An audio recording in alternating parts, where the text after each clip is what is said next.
Hello friends, आपके अपने channel Jaiswal virtual classes में एक बार फिर आपका स्वागत है। फ्रेंड्स, आज मैं प्रैक्टिस सेट सीरीज से फिर एक नए वीडियो के साथ आपके बीच में उपस्थित हुआ हूं और आज की इस वीडियो में फ्रेंड्स इस टॉपिक से जितने भी महत्वपूर्ण क्वेश्चन बनते हैं या जितने भी महत्वपूर्ण क्वेश्चन बन सकते हैं उन समस्त क्वेश्चनों को संकलित करके इस वीडियो में रखने का प्रयास किया गया है, ताकि जब भी आप इस वीडियो को देख करके परीक्षा में जाए तो यहाँ से आपके कोई क्वेश्चन गलत ना होने पाए। और फ्रेंड्स, यदि आप हमारे चैनल पर पहली बार हैं और अभी तक आपने हमारे चैनल जायसवाल वर्चुअल क्लासेज को सब्सक्राइब और लाइक नहीं किया है तो कृपया चैनल को सब्सक्राइब और लाइक करें, बेल आइकन का बटन दबा करके ऑल का बटन दबा दीजिएगा, जिससे हमारी आने वाले हर महत्वपूर्ण वीडियोज की नोटिफिकेशन आप तक सबसे पहले पहुंचती रहे। अब वीडियो अच्छा लगे फ्रेंड्स इसे अपने मित्रों को भी शेयर कीजिएगा। और फ्रेंड्स, यदि आप चाहें तो हमें फेसबुक, टेलीग्राम और इंस्टाग्राम पर भी जायसवाल वर्चुअल क्लासेज के नाम से फॉलो कर सकते हैं। नीचे डिस्क्रिप्शन में भी उसकी लिंक दी गई है, आप चाहें तो उसको वहां से भी देख सकते हैं। तो आइए फ्रेंड्स, बिना देरी के वीडियो को शुरू करते हैं।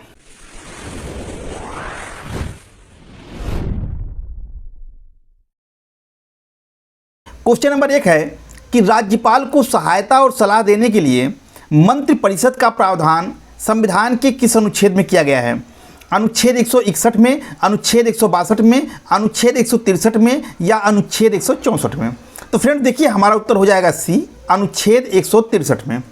फ्रेंड्स, भारतीय संविधान के अनुच्छेद 163 में कहा गया है कि राज्यपाल के कार्यों में सहायता और सलाह देने के लिए एक मंत्रिपरिषद होगी। तो प्रश्न भी वही पूछ रहा है कि राज्यपाल को सहायता और सलाह देने के लिए मंत्रिपरिषद का प्रावधान संविधान के किस अनुच्छेद में है? तो अनुच्छेद 163 में है। क्वेश्चन नंबर 1 का सी सही है। क्वेश्चन नंबर 2 है फ्रेंड्स कि राज्य मंत्रिपरिषद में कौन शामिल होते हैं? केवल मुख्यमंत्री, मुख्यमंत्री सहित अन्य सभी मंत्रीगण, मुख्यमंत्री और कैबिनेट मंत्री, राज्यपाल, मुख्यमंत्री और कैबिनेट मंत्री? तो फ्रेंड्स देखिए, हमारा उत्तर हो जाएगा बी, मुख्यमंत्री सहित अन्य सभी मंत्रीगण। फ्रेंड्स, आप जानते हैं कि मंत्री जो है वो 3 तरह के होते हैं, कैबिनेट मंत्री, राज्य मंत्री और उप मंत्री। फ्रेंड्स, मंत्रिपरिषद और मंत्रिमंडल में अंतर ये होता है कि मंत्रिपरिषद में सभी तरह के मंत्री शामिल होते हैं।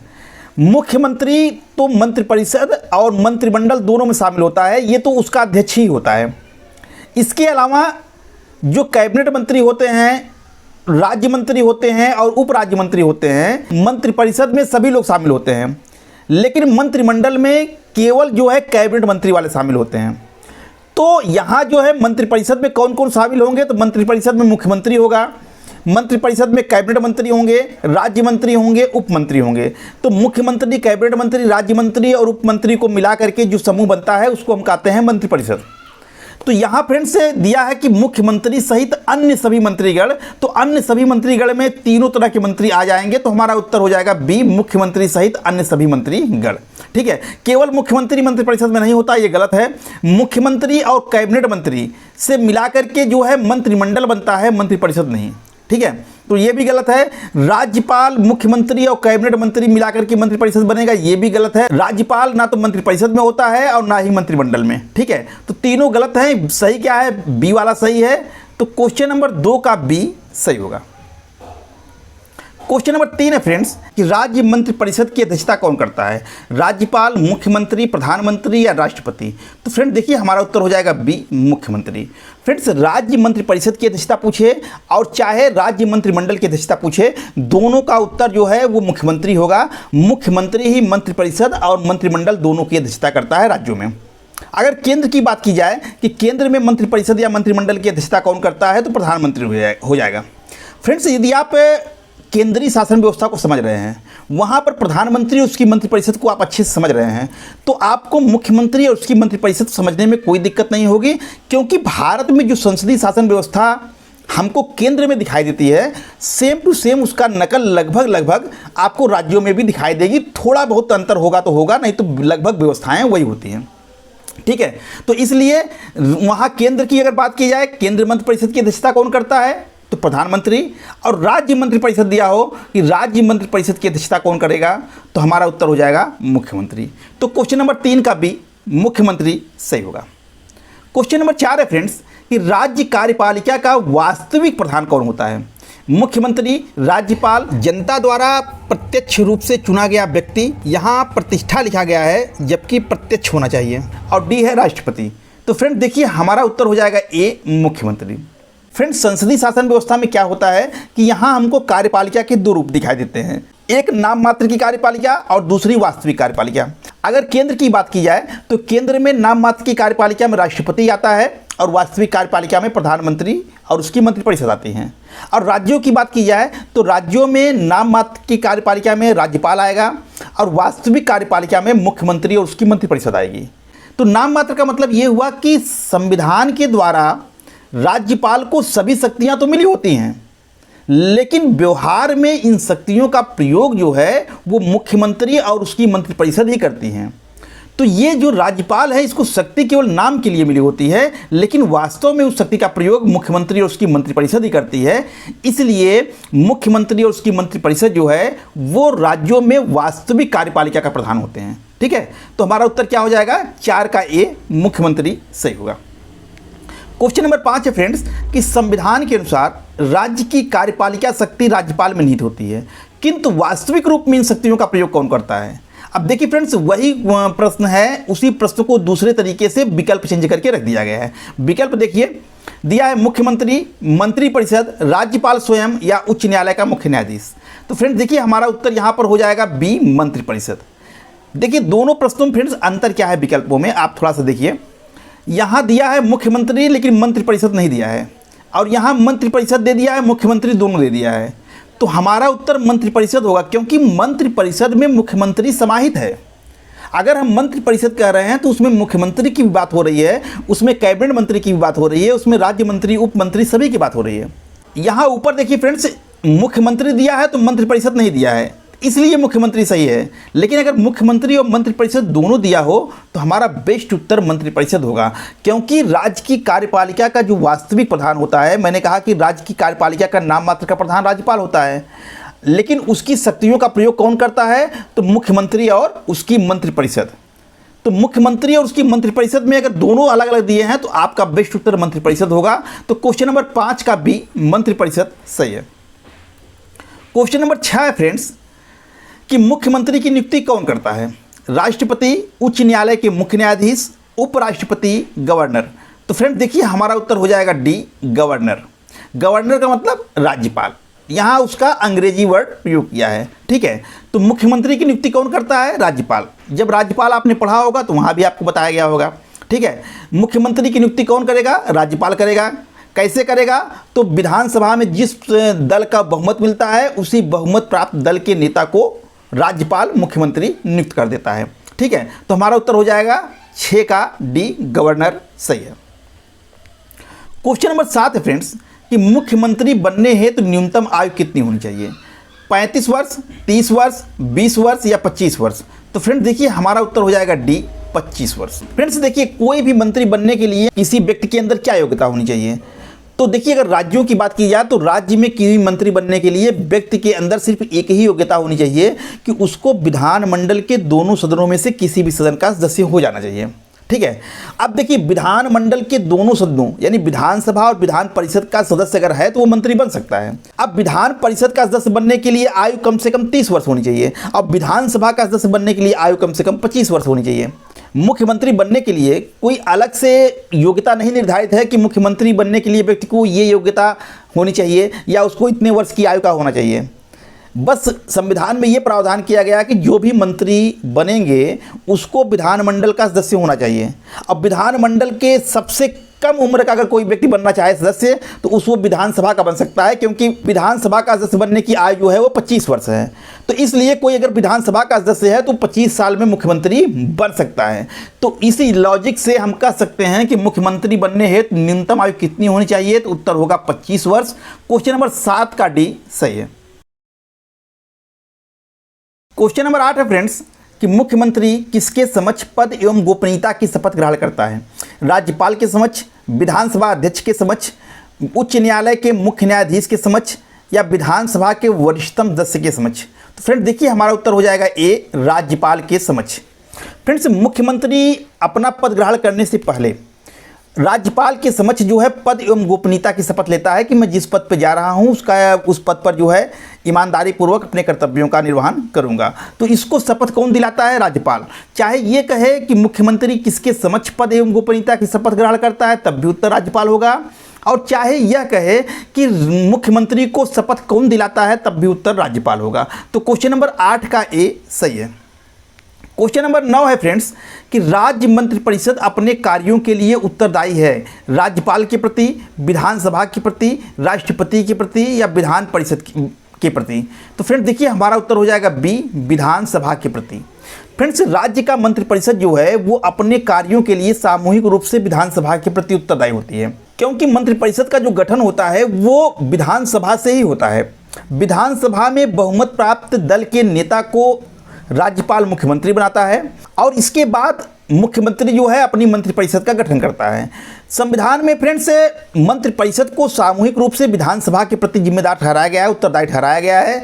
तो अगर प्रश्न ये पूछ रहा है कि मंत्रिपरिषद अपने कार्यों के लिए किसके प्रति उत्तरदायी है, तो उत्तर होगा विधानसभा के प्रति। क्वेश्चन नंबर 9 का भी सही है। क्वेश्चन नंबर 10 है फ्रेंड्स कि राज्य के मुख्यमंत्री का होता है नियुक्ति, निर्वाचन, चयन या मनोनयन। तो फ्रेंड्स मुख्यमंत्री का क्या होगा, तो उत्तर होगा नियुक्ति। आपने पढ़ा होगा विधानसभा में बहुमत प्राप्त दल के नेता को राज्यपाल मुख्यमंत्री नियुक्त करता है। तो यहाँ देखिए कहीं भी निर्वाचन, चयन, मनोनयन वर्ड का प्रयोग नहीं हुआ।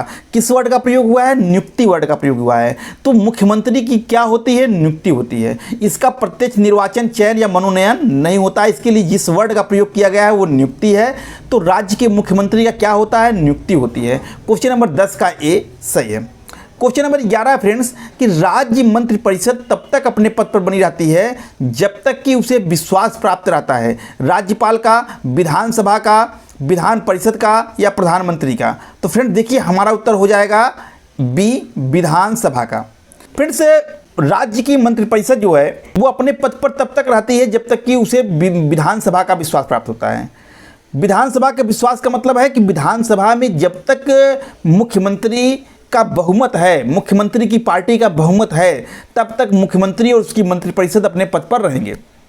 क्योंकि मुख्यमंत्री बनने की जो पहली शर्त है वो यही है कि मुख्यमंत्री कौन व्यक्ति बनेगा, तो वही व्यक्ति बन सकता है जो विधानसभा में बहुमत प्राप्त दल का नेता हो। यानी चुनाव के बाद राज्यपाल यही देखता है कि विधानसभा में किस दल को बहुमत मिला हुआ है। तो जिस दल को विधानसभा में स्पष्ट रूप से बहुमत मिल जाता है उसी दल के जो नेता होते हैं उसी को राज्यपाल मुख्यमंत्री बना देता है। और इसके बाद मुख्यमंत्री जो है अपनी मंत्रिपरिषद बनाता है। तो मुख्यमंत्री बनने के लिए या मंत्रिपरिषद के गठन के लिए सबसे जरूरी है कि विधानसभा में उस दल का बहुमत होना चाहिए। और जब तक विधानसभा में उस दल का बहुमत है तब तक मुख्यमंत्री भी अपने पद पर बना रहेगा, मंत्रिपरिषद भी अपने पद पर बना रहेगा। तो इसी को कहते हैं जब तक विधानसभा में उसका विश्वास प्राप्त है। यानी कोई मंत्रिपरिषद या कोई मुख्यमंत्री तब तक अपने पद पर रहेगा जब तक कि उसे विधानसभा का विश्वास प्राप्त है। विधानसभा का विश्वास प्राप्त होने का मतलब यह है कि जब तक विधानसभा में उस दल का बहुमत है। ठीक है, तो प्रश्न अगर आपसे पूछ रहा है कि राज्य मंत्रिपरिषद तब तक अपने पद पर रहेगी जब तक उसे किसका विश्वास प्राप्त रहता है, तो विधानसभा का। क्वेश्चन नंबर 11 का भी सही है। क्वेश्चन नंबर 12 है फ्रेंड्स कि मुख्यमंत्री कौन व्यक्ति बनता है, सर्वाधिक उम्र का विधायक, विधानसभा में बहुमत प्राप्त दल का नेता, बहुमत प्राप्त दल का अध्यक्ष, राज्यपाल जिसको चाहे। तो फ्रेंड देखिए हमारा उत्तर हो जाएगा बी, विधानसभा में बहुमत प्राप्त दल का नेता। अभी ऊपर चर्चा हुई कि मुख्यमंत्री कौन बनता है, तो वो आपको बताया गया कि विधानसभा में बहुमत प्राप्त दल के नेता को राज्यपाल मुख्यमंत्री बनाता है। तो जिस पार्टी का विधानसभा में बहुमत रहेगा उसके जो नेता होता है उसी को मुख्यमंत्री बनाया जाता है। तो मुख्यमंत्री बनने के लिए कौन व्यक्ति बनता है, जो विधानसभा में बहुमत प्राप्त दल का नेता होता है। क्वेश्चन नंबर 12 का भी सही है। क्वेश्चन नंबर 13 है फ्रेंड्स कि विधानसभा का नेता कौन होता है अथवा विधानसभा का नेतृत्व कौन करता है, राज्यपाल, मुख्यमंत्री, विधानसभा अध्यक्ष, विपक्ष का नेता। तो फ्रेंड्स देखिए हमारा उत्तर हो जाएगा बी, मुख्यमंत्री। विधानसभा का नेता फ्रेंड्स मुख्यमंत्री होता है। ये बहुमत प्राप्त दल का भी नेता होता है और जो भी व्यक्ति मुख्यमंत्री होता है वो विधानसभा का नेता होता है, विधानसभा का वो नेतृत्व करता है। ठीक है, तो क्वेश्चन नंबर 13 का भी मुख्यमंत्री सही होगा। क्वेश्चन नंबर 14 है फ्रेंड्स कि कौन व्यक्ति राज्य मंत्रिपरिषद का सदस्य हो सकता है, केवल विधानसभा का सदस्य, केवल विधान परिषद का सदस्य, विधानमंडल का कोई भी सदस्य, कोई भी नागरिक। तो फ्रेंड देखिए हमारा उत्तर हो जाएगा सी, विधानमंडल का कोई भी सदस्य। मंत्री बनने के लिए, मंत्रिपरिषद का सदस्य का मतलब क्या है, मंत्री। मंत्री बनने के लिए चाहे वो मुख्यमंत्री हो या अन्य मंत्री, कोई भी मंत्री हो, मंत्री बनने के लिए सिर्फ एक ही योग्यता होती है फ्रेंड्स, मैंने कहा ऊपर चर्चा की थी कि उसे विधानमंडल के किसी भी सदन का सदस्य होना चाहिए। वो विधानसभा का है तब भी मंत्री बन सकता है, तब भी मंत्रिपरिषद में शामिल हो सकता है, अब विधान परिषद का है तब भी मंत्रिपरिषद में शामिल हो सकता है। ठीक है, तो उसके लिए योग्यता क्या है कि उसे विधानमंडल के किसी भी सदन का सदस्य होना चाहिए। तो हमारा उत्तर क्या हो जाएगा, विधानमंडल का कोई भी सदस्य। केवल विधान परिषद के या केवल विधानसभा के सदस्य ही मंत्रिपरिषद में शामिल नहीं होते हैं, दोनों सदनों में से किसी भी सदन का सदस्य मंत्रिपरिषद में शामिल हो सकता है। तो हमारा उत्तर हो जाएगा सी, क्वेश्चन नंबर 14 का सी, विधानमंडल का कोई भी सदस्य सही होगा।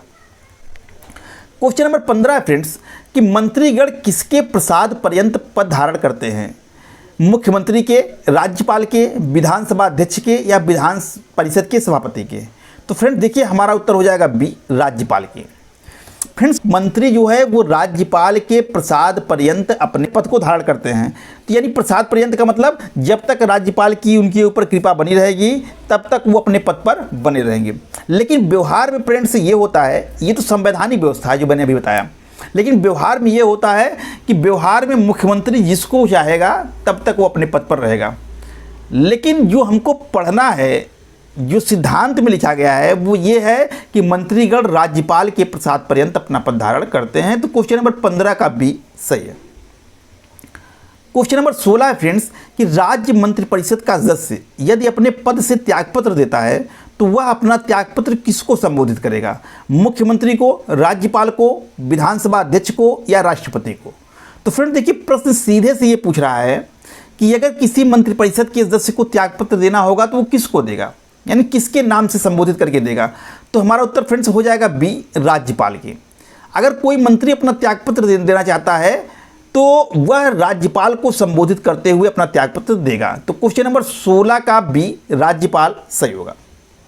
क्वेश्चन नंबर 17 है फ्रेंड्स कि मुख्यमंत्री को विधानमंडल द्वारा चुना जाता है, विधानसभा द्वारा चुना जाता है, राज्यपाल द्वारा नियुक्त किया जाता है और जनता द्वारा प्रत्यक्ष निर्वाचित होता है।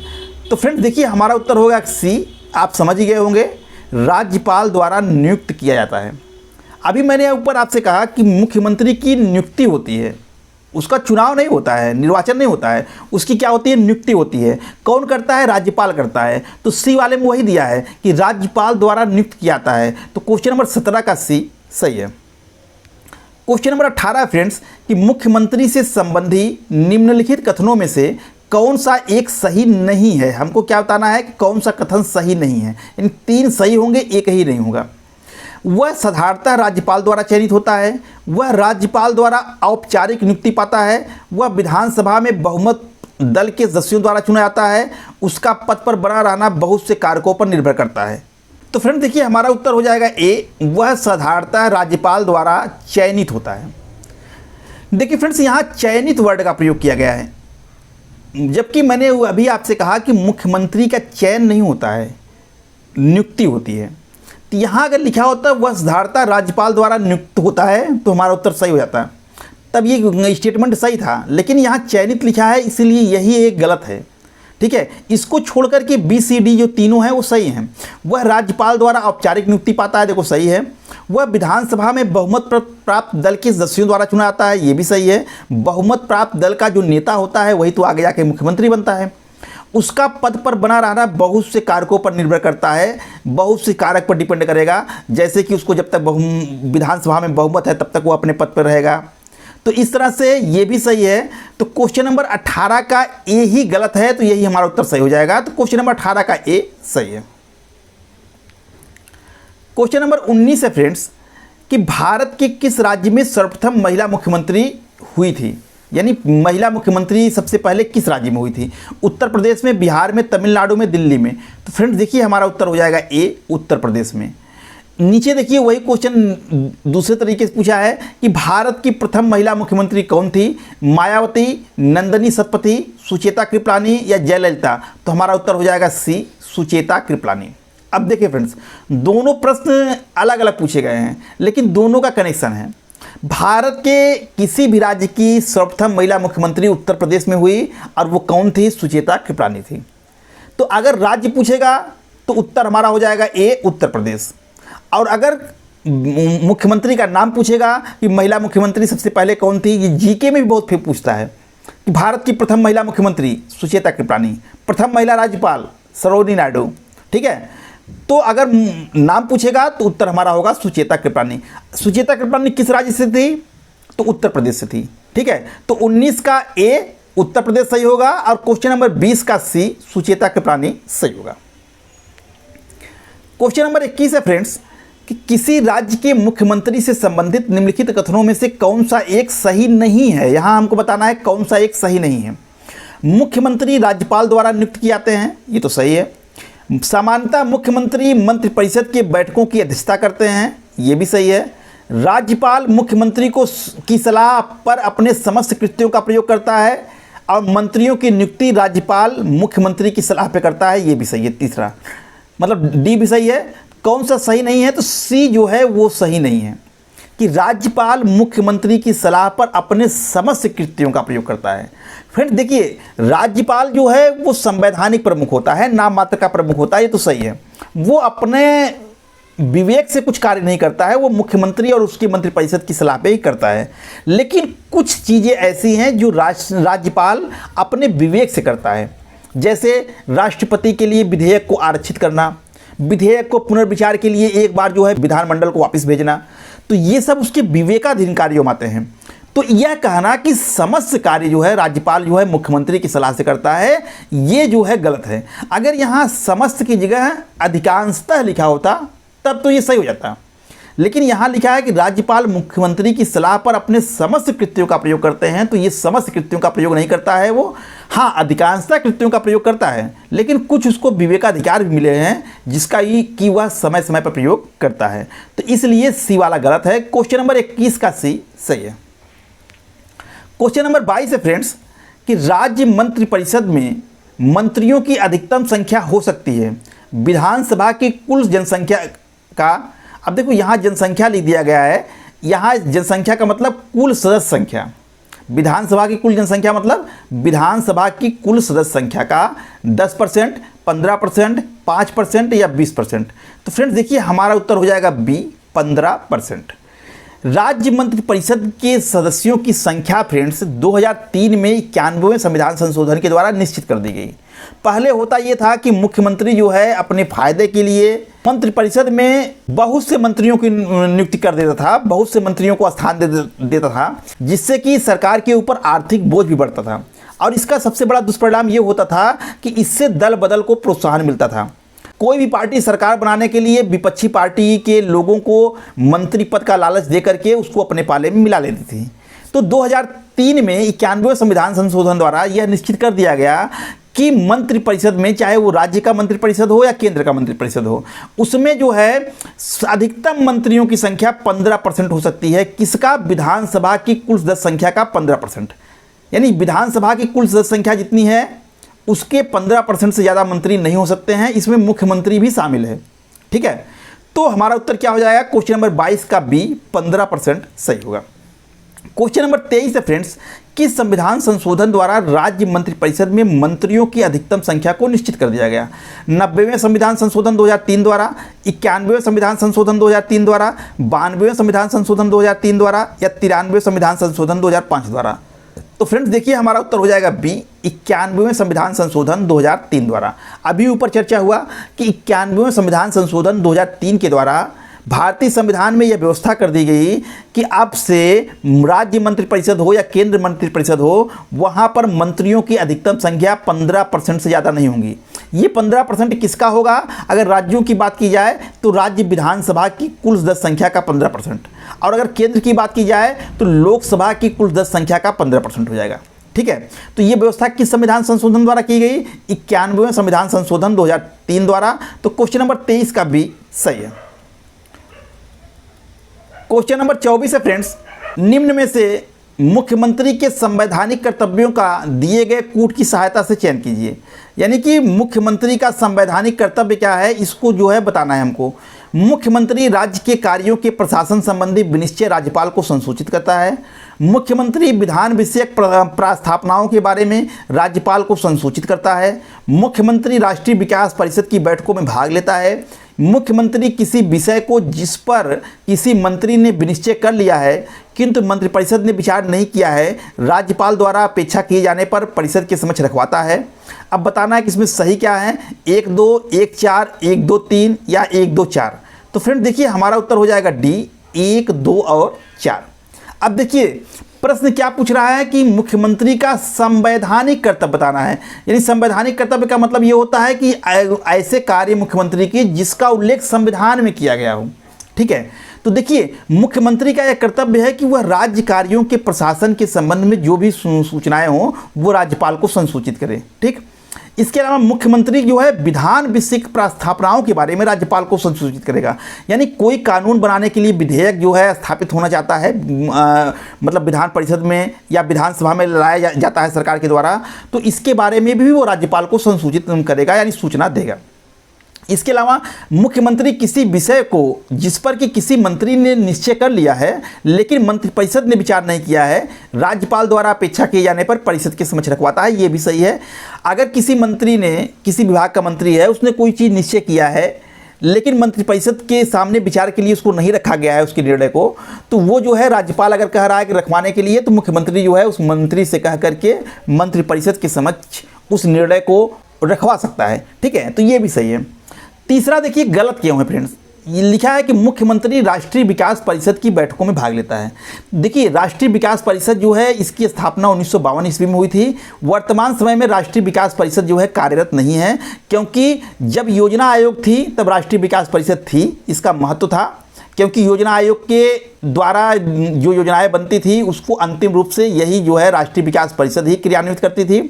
लेकिन जब 2014 में योजना आयोग को समाप्त कर दिया गया और उसके स्थान पर नीति आयोग का गठन कर दिया गया, तो राष्ट्रीय विकास परिषद के कार्य भी समाप्त हो गए। ठीक है, लेकिन मुख्यमंत्री जो है राष्ट्रीय विकास परिषद की बैठकों में भाग लेता था, ये तो सही है। तो अब आप कहेंगे कि ये गलत क्यों है यहाँ पर, तो फ्रेंड्स गलत इसलिए है क्योंकि यहाँ दिया है मुख्यमंत्री के संवैधानिक कर्तव्य। ये संवैधानिक कर्तव्य में नहीं आएगा क्योंकि राष्ट्रीय विकास परिषद या योजना आयोग जो है ये गैर संवैधानिक संस्थाएं थी। गैर संवैधानिक का मतलब कि ये वो संस्थाएं थी जिनका उल्लेख संविधान में नहीं किया गया है। तो जो संविधान में जिस चीज़ का उल्लेख नहीं होता है उसको कहते हैं गैर संवैधानिक संस्था। ये कार्यपालिका के आदेश से संस्थाएं बनाई गई थी, इसका उल्लेख संविधान में नहीं है। तो जब ये संविधान में नहीं है तो ये संवैधानिक संस्था नहीं है। संवैधानिक मतलब गैर संवैधानिक है, संविधान से हट करके ये प्रावधान किया गया है। ठीक है, तो इसलिए यह मुख्यमंत्री का संवैधानिक कर्तव्य में नहीं आएगा। ये यहाँ संवैधानिक कर्तव्य की बात की गई है। अगर संवैधानिक वर्ड का प्रयोग ना हुआ होता तो ये भी सही हो जाता, लेकिन यहाँ संवैधानिक कर्तव्य की बात की गई है। तो मुख्यमंत्री राष्ट्रीय विकास परिषद की बैठकों में भाग लेता है, यह उसका संवैधानिक कर्तव्य में नहीं आएंगे, इसलिए तीसरा गलत है। तो इसको छोड़ करके 1 2 और 4 सही हैं, तो हमारा उत्तर हो जाएगा 24 का डी, 1 2 और 4 सही होगा। क्वेश्चन नंबर 25 है फ्रेंड्स कि संविधान का कौन सा अनुच्छेद मुख्यमंत्री के दायित्वों को परिभाषित करता है। अनुच्छेद 162, अनुच्छेद 164, अनुच्छेद 165 या अनुच्छेद 167। तो देखिए फ्रेंड्स हमारा उत्तर हो जाएगा डी, अनुच्छेद 167। अनुच्छेद 167 में फ्रेंड्स मुख्यमंत्री के दायित्वों को परिभाषित कर दिया गया है कि मुख्यमंत्री का कर्तव्य क्या होगा। जैसे कि अभी ऊपर बताया गया कि राज्यपाल को सूचना देना ये मुख्यमंत्री का दायित्व है। तो इस तरह से दायित्व उसके क्या है उसको परिभाषित कहाँ किया गया है, संविधान के किस अनुच्छेद में किया गया है, तो संविधान के अनुच्छेद 167 में किया गया है। तो क्वेश्चन नंबर 25 का डी सही है। क्वेश्चन नंबर 26 है फ्रेंड्स कि देश में किसी राज्य में सर्वप्रथम गैर कांग्रेसी सरकार गठित हुई। पश्चिम बंगाल में 1967 में, केरल में 1957 में, तमिलनाडु में 1955 में या आंध्र प्रदेश में 1960 में। तो फ्रेंड्स देखिए हमारा उत्तर हो जाएगा बी, केरल में 1957 में। फ्रेंड्स आप जानते हैं कि शुरुआती दिनों में जब भारत स्वतंत्र हुआ और उसके बाद 26 जनवरी 1950 को जब संविधान लागू हुआ तो उस समय देश में एक पार्टी का प्रभुत्व था और वो पार्टी कौन सी, कांग्रेस की। यानी कि राज्यों में भी इनकी सरकार हुआ करती थी, केंद्र में भी इनकी सरकार हुआ करती थी और केंद्र में तो ये प्रभुत्व जो है 1977 तक चला था। लेकिन राज्यों में यह प्रभुत्व जो है 1957 में टूटा और पहली बार किसी भारत के राज्य में गैर कांग्रेसी सरकार बनी और वो कहाँ बनी, केरल में बनी। और कब बनी, 1957 में बनी। किस पार्टी की सरकार बनी थी, तो भारतीय कम्युनिस्ट पार्टी की सरकार बनी थी और मुख्यमंत्री जो थे EMS नंबूदरी पाल थे। तो फ्रेंड्स प्रश्न वही पूछ रहा है कि किस राज्य में जो है सबसे पहले गैर कांग्रेसी सरकार बनी थी, तो केरल में 1957 में। क्वेश्चन नंबर 26 का भी सही है। क्वेश्चन नंबर 27 है फ्रेंड्स कि मुख्यमंत्री की शक्तियों में से निम्न में से कौन सही नहीं है। वह विधानसभा की बैठक बुलाता है, वह मंत्रिपरिषद का गठन करता है, मंत्रिपरिषद एवं राज्यपाल के मध्य एक कड़ी के रूप में कार्य करता है, राज्यपाल को विधानसभा भंग करने की सिफारिश करता है। तो फ्रेंड देखिए हमारा उत्तर हो जाएगा ए, वह विधानसभा की बैठक बुलाता है। यही मुख्यमंत्री का कर्तव्य नहीं है, यही उसकी शक्ति में नहीं आता है। विधानसभा या विधानमंडल की बैठक बुलाने का अधिकार केवल राज्यपाल को है, मुख्यमंत्री को नहीं है। ठीक है, तो यह अधिकार किसका है? राज्यपाल का है। तो ये गलत है, इसको छोड़ करके बाकी तीनों सही हैं। वह मंत्रिपरिषद का गठन करता है, सही है। राज्यपाल जो है मुख्यमंत्री की नियुक्ति करता है, इसके बाद मुख्यमंत्री जो है वो अपने मंत्रिपरिषद का गठन करेगा। ठीक है, वो जो है मंत्रियों की लिस्ट की बना करके राज्यपाल को दे देता है, तो उन्हीं व्यक्तियों को राज्यपाल उस पद पर नियुक्त कर देते हैं। ठीक, तो मंत्रिपरिषद का गठन मुख्यमंत्री का दायित्व है, इसके कर्तव्य में आता है, इसकी शक्तियों में आता है। मंत्रिपरिषद एवं राज्यपाल के मध्य एक कड़ी के रूप में कार्य करता है, ये भी सही है। वह मंत्रिपरिषद के निर्णयों को राज्यपाल तक पहुंचाता है, और राज्यपाल द्वारा अगर मंत्रिपरिषद के लिए कोई सूचना भेजी गई है तो उस निर्णय को ला करके वो मंत्रिपरिषद के समक्ष रखता है। तो दोनों को जोड़ने का कार्य कौन करता है? मुख्यमंत्री करता है। तो यह मंत्रिपरिषद और राज्यपाल के बीच जो है एक कड़ी के रूप में कार्य करता है। ठीक है, इसके अलावा राज्यपाल को विधानसभा भंग करने की सिफारिश करता है, तो ये भी सही है। विधानसभा भंग करने का जो अधिकार है वो किसके पास है? राज्यपाल के पास है। लेकिन राज्यपाल अपने मन से विधानसभा भंग नहीं करेगा, जब जो है मुख्यमंत्री उसको ऐसा करने के लिए कहेगा तभी करेगा। तो राज्यपाल को विधानसभा को भंग करने की सिफारिश कौन करता है? मुख्यमंत्री करता है। तो ये भी सही है। तो गलत कौन सा है? ए वाला गलत है। तो क्वेश्चन नंबर 27 का ए सही होगा। क्वेश्चन नंबर 28 है फ्रेंड्स कि भारत के किसी राज्य की प्रथम दलित महिला मुख्यमंत्री कौन थी? राबड़ी देवी, भीमलता महतो, शशिकला काकोदकर या सुश्री मायावती? तो फ्रेंड देखिए हमारा उत्तर हो जाएगा डी, सुश्री मायावती। उत्तर प्रदेश की मुख्यमंत्री मायावती जी जो हैं वो भारत के किसी भी राज्य की प्रथम दलित महिला मुख्यमंत्री थी। तो क्वेश्चन नंबर 28 का डी, सुश्री मायावती सही होगा। क्वेश्चन नंबर 29 है फ्रेंड्स कि मंत्रिपरिषद और मंत्रिमंडल में निम्नलिखित में से कौन सा अंतर नहीं है? यानी मंत्रिपरिषद और मंत्रिमंडल में अंतर है, तो प्रश्न पूछ रहा है कौन सा अंतर नहीं है। यानी यहाँ 3 अंतर होंगे, एक ही नहीं होगा। देखिए मंत्रिपरिषद में कैबिनेट मंत्री, राज्य मंत्री, उप राज्य मंत्री आते हैं, जबकि मंत्रिमंडल में केवल कैबिनेट मंत्री आते हैं। मंत्रिमंडल का आकार बड़ा होता है जबकि मंत्रिपरिषद का आकार छोटा होता है। मंत्रिमंडल की बैठकें नियमित होती हैं जबकि मंत्रिपरिषद की बैठकें नियमित नहीं होती हैं। प्रशासन संबंधी सभी महत्वपूर्ण निर्णय मंत्रिमंडल से ही लिए जाते हैं, मंत्रिपरिषद से नहीं। तो इसमें से गलत क्या है फ्रेंड्स? इसमें से गलत होगा बी, मंत्रिमंडल का आकार बड़ा होता है जबकि मंत्रिपरिषद का आकार छोटा होता है। यही कथन गलत कहा गया है, ये उल्टा कह दिया है। मंत्रिपरिषद का आकार बड़ा होता है और मंत्रिमंडल का आकार छोटा होता है। ऐसा क्यों होता है? तो इसा ऊपर वाला देखिए दिया है कि मंत्रिपरिषद में कैबिनेट मंत्री, राज्य मंत्री, उप मंत्री सभी को मिलाकर के मंत्रिपरिषद बनता है। अब मंत्रिमंडल में केवल कैबिनेट मंत्री होते हैं। तो मैंने बताया आपको कि मंत्री 3 तरह के होते हैं, कैबिनेट मंत्री, राज्य मंत्री और उप राज्य मंत्री। तो कैबिनेट मंत्री, राज्य मंत्री, उप राज्य मंत्री इनको मिला करके मंत्रिपरिषद बनता है और कैबिनेट मंत्री से मिला करके मंत्रिमंडल बनता है। देखिए यहाँ पर मैंने मुख्यमंत्री का नाम नहीं लिया, मुख्यमंत्री दोनों में होगा। ठीक है, तो इसलिए नहीं दिया क्योंकि मुख्यमंत्री मंत्रिपरिषद और मंत्रिमंडल का अध्यक्ष ही होता है, तो ये तो दोनों में शामिल रहेगा।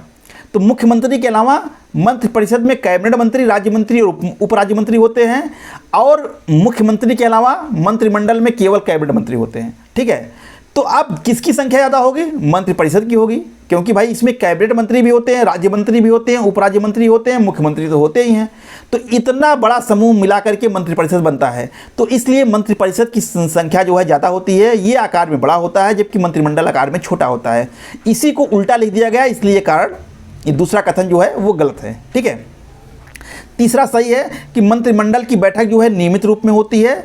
जितने भी महत्वपूर्ण निर्णय होते हैं वो मंत्रिमंडल के द्वारा लिए जाते हैं, इसकी बैठकें हमेशा होती हैं। मंत्रिपरिषद की बैठक नियमित नहीं होती है। मंत्रिमंडल की बैठक सप्ताह में एक बार हो ही जाती है, 1-2 बार, जबकि मंत्रिपरिषद की बैठक कभी कभार महीने में एक बार हो गई तो हो गई। ठीक है। प्रशासन संबंधी सभी महत्वपूर्ण निर्णय मंत्रिमंडल के द्वारा ही लिए जाते हैं, मंत्रिपरिषद से नहीं लिए जाते हैं, ठीक है। तो ये तीन के तीनों सही हैं। गलत क्या है? बी वाला गलत है, तो यही हमारा उत्तर सही होगा। क्वेश्चन नंबर 29 का बी सही है। क्वेश्चन नंबर 30 है फ्रेंड्स कि यदि कोई व्यक्ति बिना विधानमंडल का सदस्य बने मंत्री बन जाता है तो क्या होगा? राज्यपाल उसे बर्खास्त कर देगा, उसे 6 माह के अंदर विधानमंडल की सदस्यता ले लेनी होगी, मुख्यमंत्री जब तक चाहेगा वो मंत्री बना रह सकता है, उसे राष्ट्रपति की स्वीकृति लेनी होगी। तो फ्रेंड देखिए हमारा उत्तर हो जाएगा बी, उसे 6 माह के अंदर विधानमंडल की सदस्यता ले लेनी होगी। फ्रेंड्स अभी ऊपर मैंने कहा कि किसी व्यक्ति को मंत्री बनने के लिए उसे विधानमंडल के दोनों सदनों में से किसी भी सदन का सदस्य होना अनिवार्य है। लेकिन प्रश्न ये उठता है कि अगर कोई व्यक्ति ऐसा है जो कि बिना विधानमंडल का सदस्य बने मंत्री बन जाता है तो क्या होगा? तो फ्रेंड्स ये भारतीय संविधान में ये व्यवस्था की गई है कि अगर कोई विधानमंडल का सदस्य नहीं है तब भी वो मंत्री बन सकता है, लेकिन शर्त ये होगी कि उसे 6 महीने के अंदर विधानमंडल की सदस्यता ले लेनी होगी। तो फ्रेंड्स देखिए यहाँ से 2 क्वेश्चन बड़ा इंपॉर्टेंट निकलते हैं। पहला प्रश्न तो यही पूछ सकता है कि मंत्री बनने के लिए क्या योग्यता है? तो उसे विधानमंडल का सदस्य होना चाहिए। दूसरा पूछ सकता है कि क्या बिना विधानमंडल के सदस्य बने कोई व्यक्ति मंत्री बन सकता है?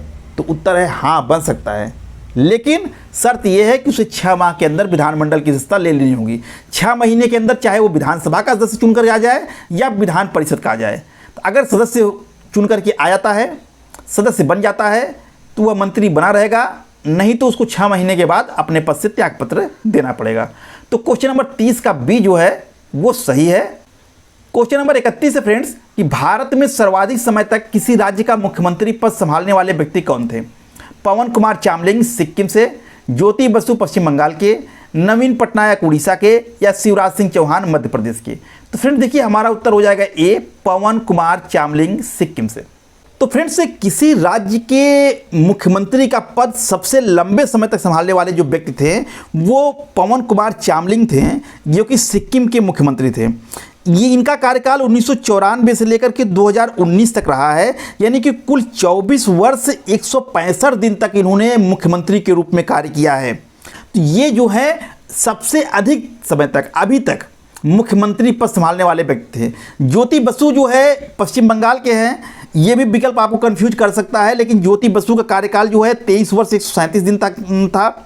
नवीन पटनायक जो है इनसे ज़्यादा नवीन पटनायक का कार्यकाल रहा है, 24 वर्ष 99 दिन तक ये उड़ीसा के मुख्यमंत्री पद संभाले हैं। शिवराज सिंह चौहान जो है वो 16 वर्ष 284 दिन तक मुख्यमंत्री के पद पर रहे हैं। तो सबसे ज़्यादा समय तक फ्रेंड्स 24 साल 165 दिन तक अपने पद पर रहने वाले कौन थे? पवन कुमार चामलिंग थे। अभी तक ये अधिकार किसी ने नहीं तोड़ा है। आगे कोई अगर तोड़ने की संभावना नवीन पटनायक की है, ज्योति बसु तो अब रहे नहीं, नवीन पटनायक ही तोड़ सकते हैं क्योंकि वर्तमान में ये हैं। तो अगर ये तोड़ेंगे तो डाटा बदल कर नवीन पटनायक हो जाएगा। लेकिन अगर वर्तमान की परिप्रेक्ष्य की बात की जाए तो वर्तमान परिप्रेक्ष्य में पवन कुमार चामलिंग जो हैं ये ऐसे मुख्यमंत्री हैं जो किसी राज्य के सबसे लंबे समय तक मुख्यमंत्री पद पर थे। ठीक है, तो हमारा उत्तर हो जाएगा 31 का ए, पवन कुमार चामलिंग सही होगा। फ्रेंड्स क्या आप टीजीटी सामाजिक विज्ञान, पीजीटी सिविक्स या पॉलिटिकल साइंस से नेट जेआरएफ की तैयारी करना चाह रहे हैं? तो बिना देरी किए हुए प्ले स्टोर पर जाइए और जायसवाल वर्चुअल क्लासेज के ऐप को डाउनलोड कीजिए। ऐप डाउनलोड करने के लिए प्ले स्टोर में जाकर के टाइप कीजिए जायसवाल वर्चुअल क्लासेज और सर्च कीजिए। आपको कुछ इस तरह से इंटरफेस खुल के सामने आएगा और वहाँ जायसवाल वर्चुअल क्लासेज का आपको लोगो दिखाई दे रहा होगा, उस पर क्लिक कीजिए और लोगो सहित जायसवाल वर्चुअल क्लासेज लिखा हुआ कुछ इस तरह का इंटरफेस आपके सामने आएगा। आप इंस्टॉल का बटन दबा दीजिए। इंस्टॉल होने के बाद ओपन का बटन दबाएंगे तो जायसवाल वर्चुअल क्लासेज का ऐप खुल जाएगा। यहाँ पर आपको लॉगिन करने के लिए मोबाइल नंबर और कुछ परमिशन मांगा जाएगा। जैसे ही आप मोबाइल नंबर डाल के परमिशन देते हैं ऐप चालू हो जाएगा और सारी सूचनाएं यहीं पर मिल जाएंगी। तो बिना देरी किए फ्रेंड्स ऐप को डाउनलोड कीजिए। तो इसी के साथ फ्रेंड्स यह वीडियो यहीं पर समाप्त होता है। मुझे उम्मीद है कि यह वीडियो आपको अच्छी लगी होगी। वीडियो कैसी लगी कमेंट करके जरूर बताइएगा। और फ्रेंड्स यदि आप चाहते हैं कि इसी तरह से प्रैक्टिस सेट सीरीज की वीडियो आते रहें और आपकी तैयारी को बेहतर से बेहतर बनाते रहें तो इस वीडियो को अपने मित्रों को शेयर कीजिएगा, उन्हें इस चैनल के बारे में बताइएगा। मिलते हैं आपसे एक नए वीडियो में, तब तक के लिए आपका दिन शुभ हो। धन्यवाद।